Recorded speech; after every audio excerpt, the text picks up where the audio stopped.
All right.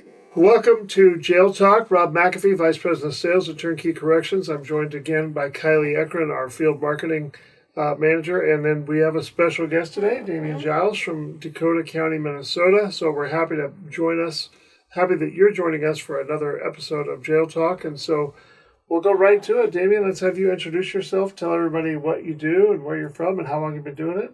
Get us to know you. Well, as he said, I'm Damion Giles. I'm a sergeant, administrative sergeant at Dakota County Sheriff's Office in Minnesota. I have been there 19 years, so I'm very biased when it comes to how our jail runs. That's good. I have had a lot of different jobs there, but primarily I have been focused on administration and supporting administrative work for the last 14, 15 years or so. I've been primarily the onboarding sergeant and supervisor that supervises all the onboarding staff and bringing new people in, training them in the orientation, making sure they have all the requirements that are pushed down to us by the Department of Corrections and Minnesota State statute. And so the challenges of onboarding has been my principal aspect when it comes to recruitment and retention in the Sheriff's Office. When I'm not doing that, I am in charge of all the satellite offices, the book and release centers, so the data that happens in the jail. So when you get arrested, you get a charge, you get fingerprinted in the jail, all that fingerprinting has to go somewhere, the systems have to work correctly, and it has to be accurate and correct. So if there's an error or a problem or somebody is not jailed and is required to be booked, my team would take care of that. So that's my job as well. So that's awesome. It's a lot. Other duties as assigned, kind of that's how the sheriff's offices work. We talk about that quite a bit. But we're talking to a lot of our guests, and you mentioned your role as administrative, although segmented, but administrative at the core. A lot of that's mitigating risk, right? So you're mitigating liabilities and stuff like that. So as it relates to staff and training, and those are the things you brought up, they tie together. Right. Absolutely. So talk about a little bit about the tie-in from the staff, choosing the staff, the training of the staff, and how that ties into the liability of the jail. So one of the things that is a big challenge in jails is making sure that you not only have an appropriate candidate, the right candidate, and someone that is trainable in the way that you want to be trained, in the way that you want them to be trained. So it's always challenging when, especially with our new generation, kind of figuring out how to mold your curriculum to how they learn. One of the things that I start with when the hiring authority says, yep, this is a recruit, this is a candidate, their start date is this day, reach out to them and start that onboarding process. One of the first things I do is ask them how they want to learn. And so it's important in today's generation that, and some newer generations, some like emails, some like text messages, some want you to call them on the phone. Some want you to send them a letter. It's interesting how people communicate in different ways. And so how can you get all of the things that have been established in the years prior, making sure all of those requirements are completed correctly, accurately, with the current generation in the way they want to learn, that will be effective, and so we can still cross those T's, dot those I's, mark all those check boxes to keep all the auditors happy, and to make sure all that's correct, so that if an issue happens, if a problem happens, if a situation occurs, they always go back and say, well, when was this taught? When did they learn that? And we don't want them to say, well, I was never shown that. I was never taught about that. And so obviously you can't have a rule on everything. Sure. I mean, I had a new hire say, well, policy doesn't say I can't ride a mule down the center of the hallway. Yeah, right. You're right, but. Yeah. So I'm very meticulous when it comes to standard operating procedures, how-to guides, our field training manuals. I'll go over it with a fine-tooth comb because where you put a comma can make a difference in how you interpret that sentence. And it's really important that that you're not overbearing to command staff. Right. But you're also letting them know that liability litigation is on my mind, but the success of the candidate is on my mind too. Yeah. Well, I think that's where you mentioned the comma. I'm thinking back to when our facility where I was at would write shall, will, must, right? It's like the difference. Like when can we write shall and will and must? Yeah. And, it's a big deal. It's a big deal. Semantics matter. Yeah. Oh man, it does. So you talked about right at the start of that answer, you talked about the new generation or the next generation. Talk a little bit briefly about your the dichotomy of staff. We talked about this last week when I was over at the facility, and you've got a separation there. Maybe looks like a barbell, right? You got some people on this end of the barbell, 2-3 years, very green is what we would consider the corrections. Some on this end, a lump here, and then very little in the middle. But talk about the dynamic there and what you're learning from that new generation and kind of where you see them going, how their future looks in the industry. So really, COVID introduced an entire new set of challenges for many facilities. And so what we noticed and found out that there was I don't want to say mass exodus. There was a lot of people that retired, a lot of people in a short amount of time moved on, retired, got out of the business, got out of the field. And that created openings pretty much nationwide. And so if people were using the facility, the correctional facility, as a stepping stone to further their careers, get into probation, go into a different law enforcement or anything like that, they really had the options of being able to go wherever they wanted, really. And Dakota County has a really good training curriculum and really good history with making sure people know what they're doing and making sure people are competent in what they're doing. Are we perfect? No, we're never perfect. But with that, we had a lot of people coming into the field that had never had any experience before. A lot of them have never even touched a pair of handcuffs before when they come into the correctional field, because we do all the training on site. And so I had one person, I hand them a pair of handcuffs, they're like, wow, this is heavier than I thought it would be. So when you have veterans that have been in the business for many, many years, some people, this is their second or third career, even when they start in the correctional field. It's a very hard job. And so you have a lot of turnover when it comes to that. People deciding, hey, this isn't for me, this isn't where my heart is, or this path, this process isn't as fulfilling as I thought it would be, or whatever the case may be. And so then you have those people like me that have been there for decades. This is also my second facility. I started in the Department of Corrections in Florida, and so there's a huge difference between the way Florida is run, the way Florida looks at corrections, and how that culture is compared to the culture here, and the change in the culture over the last couple of years, over the past many years, and where you want that direction to go.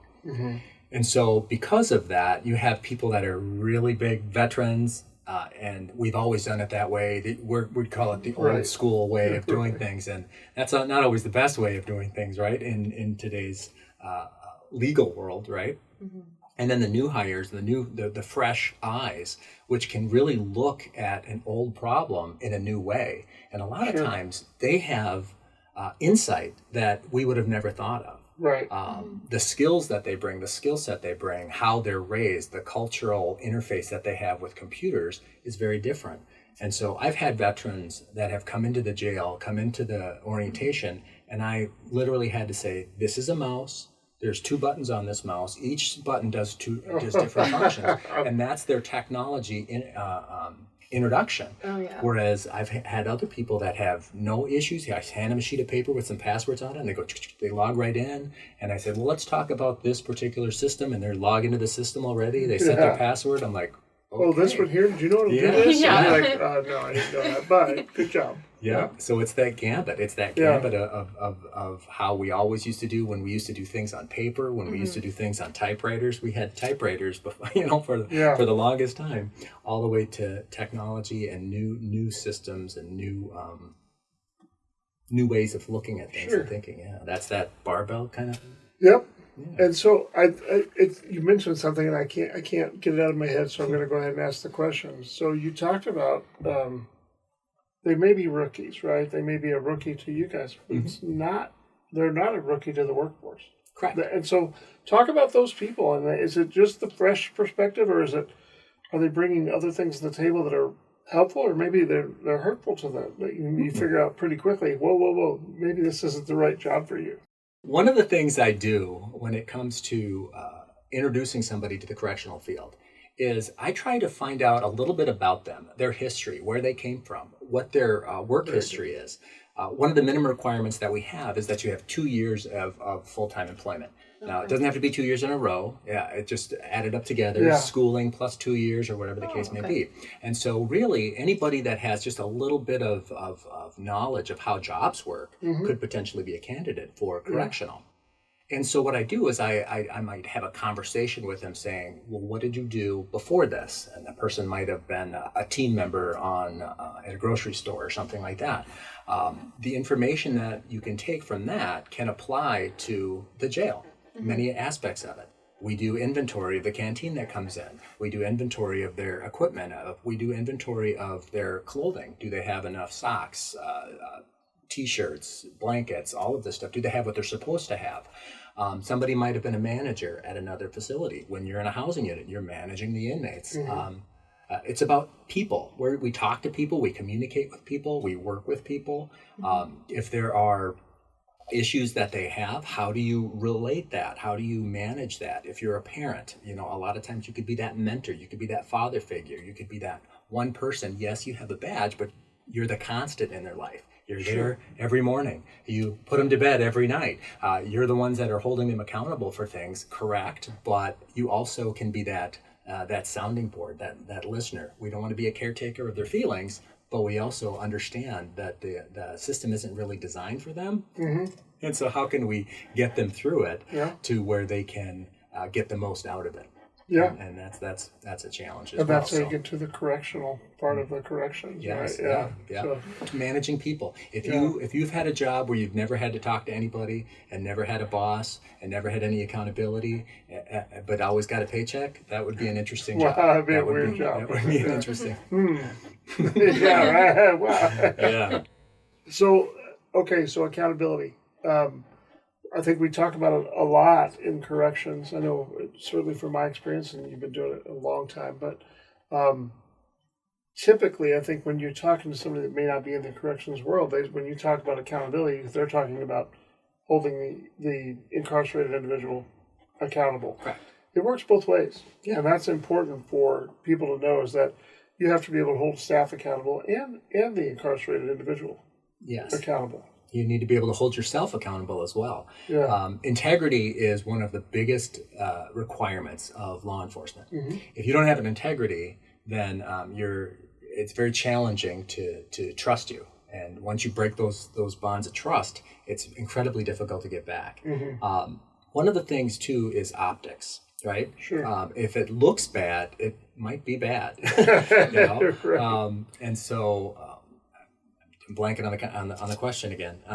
Just the accountability part of it, how the difference between staff accountability and the need for it, and the incarcerated people. So how do you hold somebody accountable when you're not hovering over them? What's the difference between micromanaging and giving them too much freedom? When do you provide additional freedom for them when you know that they're competent to do the job? And then how do you check on them continuously to not only pump their tires, as our captain would say, or to ensure that they have a passion for what they're doing? One of the things that I do, especially during the onboarding and orientation process and the training process, is I don't just tell you how to do something. I want to tell you why you're doing it. And if I can convince you why you are doing something, then that passion for doing it correctly can be instilled in you.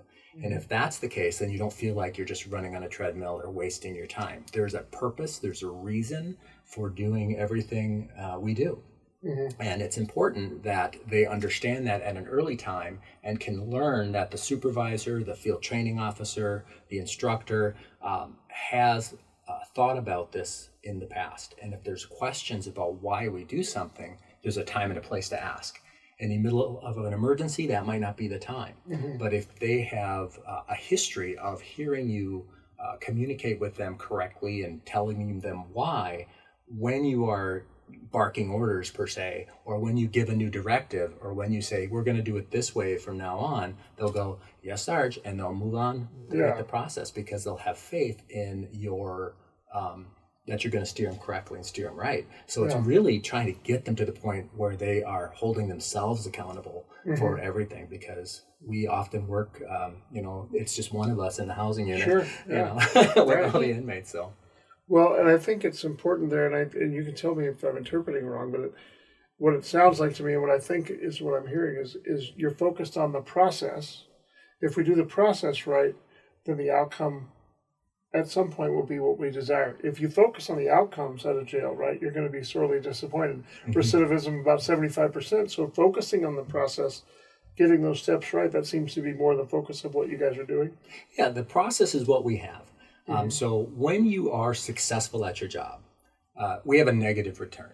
We don't know if they just went to the next county and got arrested. We don't know if they went to the next state and then got arrested. Law doesn't allow us to just search systems because we're curious. We have to have a legal need for it. And so if we never see them again, we have to assume they're doing better. And some people don't do well with that unknown.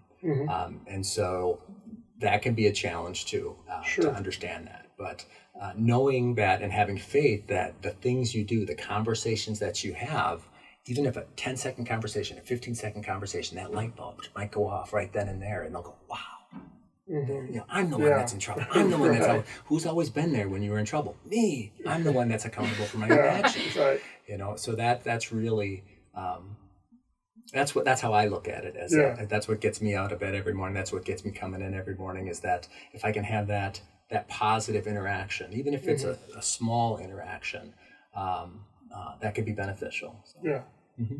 Okay, so let's look at some of the other stuff you do. You talked about your public outreach.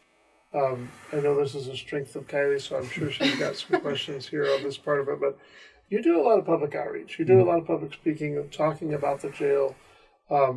It's a lot of it's tours. We're blessed here to be able to bring our interns every summer. We bring them over for a tour that you conduct in conjunction with Sergeant Shack, and you guys do a great job. But talk about the importance of that. I know what we see from here when we bring, admittedly, we bring folks that have never been to the jail for any reason. But talk about that and the importance of that and kind of getting that message out there, what it means to you guys at Dakota County. One of the things that we do is not just community engagement at hiring fairs or colleges, schools, things like that. But we also do citizens academies, and many local agencies do citizens academies, where if you contact your police department, police agency, they might have a citizens academy where they'll spend several weeks teaching you about policing and teaching you about their department and their division. And many of the cities in Dakota County actually have a jail day where they come in to the jail, and I set up my presentation, and I set up all of the uniforms and the equipment that the inmates are issued, and I start talking about jail and what our goal is for the inmates, for the staff, and for the community. And many times when I say, think of the word jail, what do you think of? What do you imagine when you hear jail? And a lot of them are like, long concrete hallways, bars, people with metal, cups streaming up and down, stabbings every other day, fires, what they see on TV. And that's really not what jail's about. Escape from New York. No, that's not. And I tell them, does that happen? Well, yes, but just not all at the same time. You know? And so a lot of times what they don't know about jail, but the only things they do know about jail is media and movies and TV and all that drama, right? And what they see on TV, what they see on the news, right? All of those little snippets that are just the worst of the worst. But if they don't see all of the day-to-day, all of the good that can come out of a jail. And so with being able to communicate with the public and talking to them about the jail is a passion. And a lot of times they'll come out of that jail, and we'll sit down afterwards and we'll go, I had no idea. Gone are the days where we just take inmates, put them in a room, lock the door, and throw away the room. That's not how Dakota works. For many, many years, I've done what's called an inmate panel. And the inmate panel is when 3 volunteers from our inmates voluntold. They get it. They can always back out. They don't have to do it. From Sergeant Shack's Inmates Motivated to Change program, the 3 volunteers come in and they'll sit down in front of the citizens and they'll kind of tell their story. Some of the decision making about how they got to where they're at. They'll talk about the differences between jails. The benefits of being in jail, how Dakota has changed their lives, And I've been doing that for 14, 15 years, and almost every one of them were like, thank God I got arrested at Dakota County. Yeah. A lot of them have said the programs here are second to none. This last one we had just last week, one of the inmates was saying, they said, one of the questions was, if you could change one thing about the jail, what would you change? And one of them was like, oh, I want steak. I want steak. Yeah. The other was like, I want pizza. Yeah. Another one was talking about programs. A lot of times they want more programs. Yeah. Programs are only offered, there's something to do every day, but this particular program, MRT, decision points, or schooling, or GED, it's only offered in limited amounts. They want it, 4 days a week, 5 days a week, or something like that. Yeah. So I've had people refuse to sign their bail to stay in jail longer to complete the programs. Sure. And so I'm very proud of that. And so anytime I get those kind of comments from the inmates saying in front of the citizens, I bring that right back to Sergeant Shack so we can say, these are the programs that they're loving. These are the things that a lot of times they talk to their case managers as well. But being able to talk about the jail and present the jail to the citizens and then have the inmates themselves repeating that same thing to them is beneficial because they know I'm biased, but when they hear it right from them, it reinforces it. Yeah, Absolutely. That's Absolutely. good. Mm-hmm. Yeah. Do you, when you're doing like the onboarding process, do you talk about all of these programs and how it has improved the lives of the inmates, and does that affect like the onboarding process at all of like interest of like, okay, I think that this jail is different than other jails, and maybe some of those people are like, I want to get involved with that kind of thing? Because like I was telling you at the beginning, like Shaq came in here, he talked about the program, and I was like, maybe I want to go work at the jail. So like, does that encourage like the onboarding staff to like want to stay with you guys anymore? Like, I guess, I don't know, does that affect your staff at all? Absolutely. I've had people that have come from other facilities and said, you guys do that? Yeah, we do that. You allow your staff to do that? Yeah, we allow our staff to do that. You allow staff to make decisions like that? Yes, we allow our staff to make decisions like that. and so I've had it where people have come from other facilities that are oppressive, or they're bad culture, or the officers don't have each other's back, or it doesn't open the door to other opportunity, where the new hires are like, wait a minute, you're saying I could be a correctional staff member and be on the dive team and be on honor guard and be a drone operator and be on the crime scene investigation team? Yes, you can. There's limited spots, of course, but there's opportunity. Dakota County is a jail of opportunity, not just for the inmates as far as programs, but for the staff as well. The opportunity to really build that resume and build your skills and provide you those necessary skills needed so that you can either make this a career and be a supervisor or just be the greatest deputy you can be, or it will provide that resume so that when you make that transition and you look at probation, you look at employee economic assistance, you look at social work, or if you look at case management, probation, right? I already said probation, but it provides those resources needed. And to have that spark when they first come in the door, you give us 2, 3, 4, 5, 6 solid years, the sky would be the limit. The sky's the limit. That's awesome. Yeah. So thinking about what you guys do as far as programs, and you're telling all these people at a Citizens Academy that, and you have this inmate panel, and they're getting to hear some of that from the inmates, and then walking through the facility at Dakota County. When you walk people through there, caveat, I've been there, right? You do have some concrete floors and concrete walls because that's how jails are built. Correct. But what are the things people notice? And I'm probably leading you pretty good.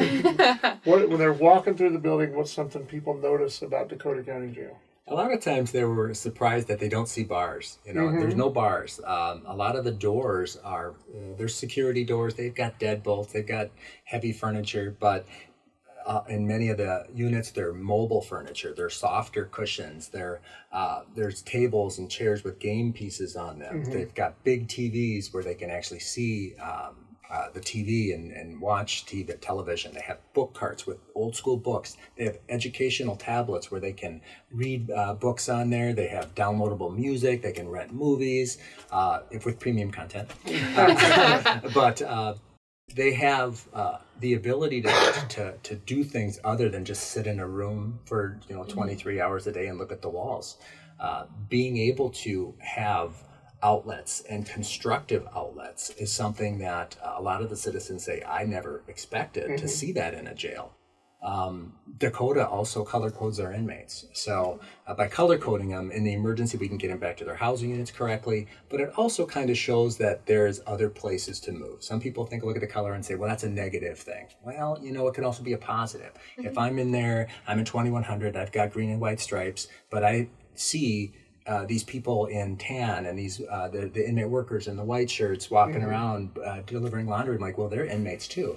How can I get to have that uniform? How can I? It becomes a status, and hopefully, if they get to general population, they're not just, I'm going to sit in here and keep my head down and bide my time and just wait. Or are they going to apply themselves? Are they going to go to the program? Are they going to actually talk to the inmates from the other units and say, why is that unit so much better than this unit?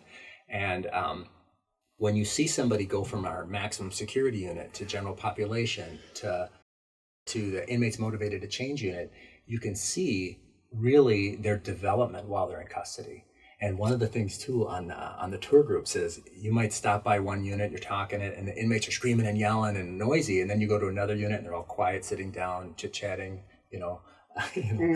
working on projects, drawing or something like that. So there's a significant culture difference between the housing units as well. So it's all about opportunity. So. And I would also say, like, Kylie, my favorite part of your jail. Let's tell them. I love that you guys let the inmates draw on the walls, and it's not just like drawing; it is artwork, and it is always, it's so beautiful, and it's in the gym, it's in the hallways, it's everywhere, and it's you guys, I love that you let the inmates do that, because it's not only just like letting them express themselves, but it's making it a more inviting place in your jail as well. So I love that you guys do that. It's something that'll be on the wall for years.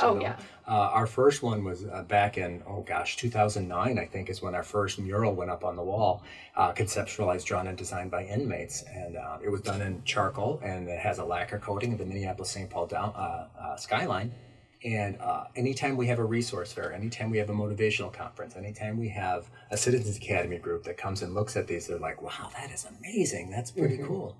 Being able to provide an outlet for them that is productive and is something that can be seen for years to come increases their sense of value. And if you can increase their sense of value, you increase their sense of worth. If you can increase their sense of worth, you decrease their anxiety. You decrease their anxiety, you make it healthier and safer for them, for staff, and get them through that process so that hopefully they can take that routine and that process that we've taught them and apply it to their life after they get released. So, absolutely. I think it's huge. Talking again back to inmates a little bit. I mean, I know we've talked about staff, we've talked about the facility. Let's talk about the inmates just a little bit. I know you're not a day-to-day like in the pods, like lock them down, whatever. But you're still involved with inmates on a day-to-day basis.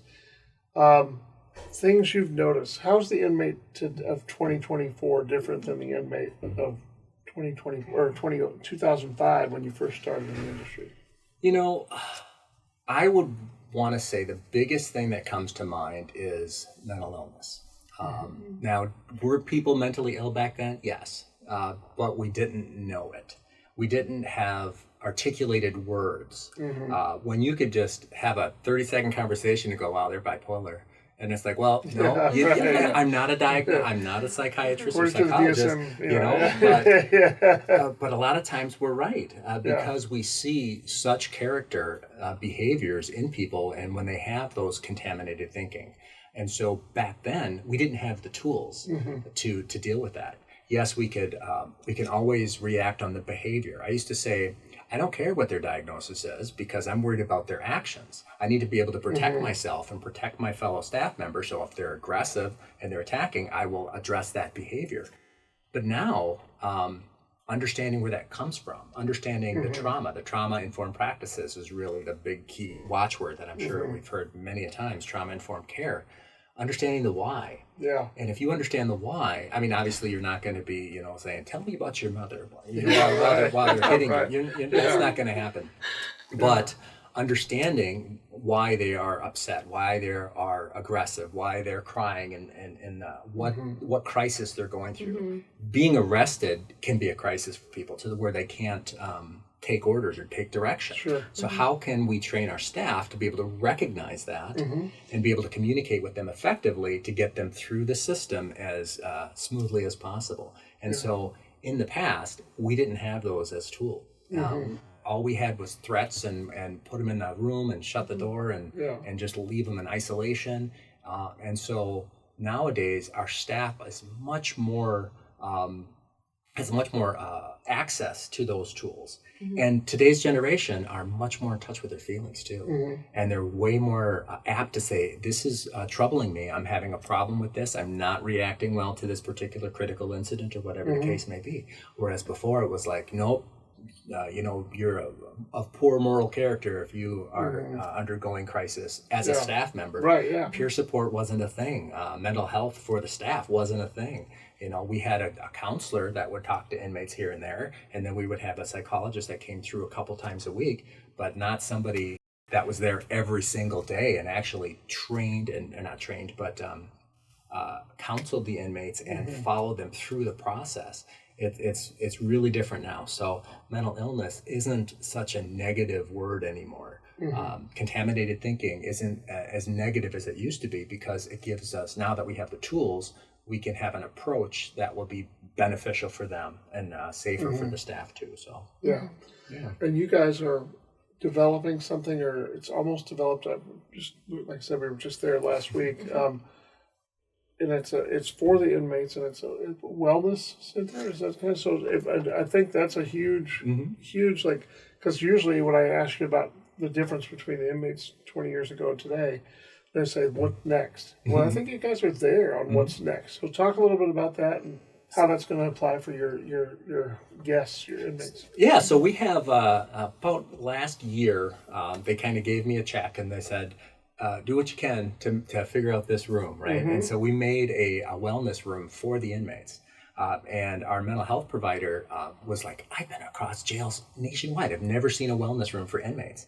This is like if you go to a therapist office, if you go to your therapist office, you sit in there, what's in your therapist office, right? The softer chairs, the painted walls, there's images on the walls, the lights can dim, that's really what this is, so that the mental health professional, opens up a drawer and there's fidget spinners and stuff in there, like all safety and security cleared, but that's for the inmate.